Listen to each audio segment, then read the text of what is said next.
a bond-like shed or a shed-like bond, and we stayed there about all night long to come up with some kind of way that we could get citizens of the county involved and to bring them together. And then we had to think of where we're going to meet, what we're going to talk about, how we're going to get people involved.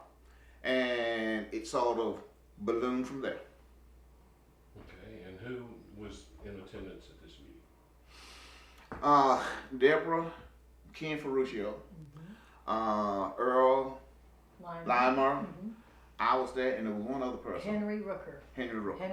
Yeah. An Afton resident. Yeah. A motley crew. Yeah.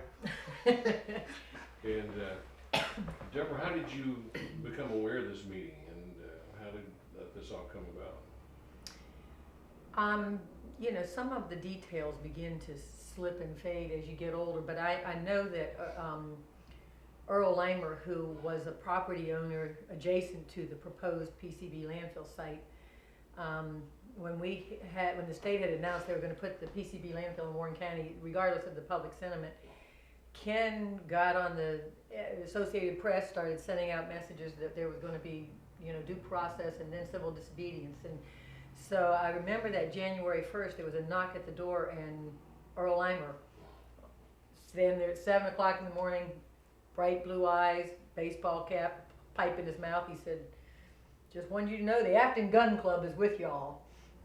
About 3 hours later, we had another knock on the door, and it was Reverend Brown from the Coley Springs Baptist Church, and Henry Pitchford of the NAACP, and we invited them in, and they said, "We understand, Ken, you've been trying to get in touch with us," because Ken had said, "And I'm going to contact the NAACP," and so they said, "This is great." So between that moment and the meeting that we had a few days later, it was when Earl invited us over to his office. Was the shed that was out in the barn. Yeah. And Reverend Ramey, as he said, his congregation members had been wrestling with, you know, the PCBs right in front of their church, in front of their homes. And so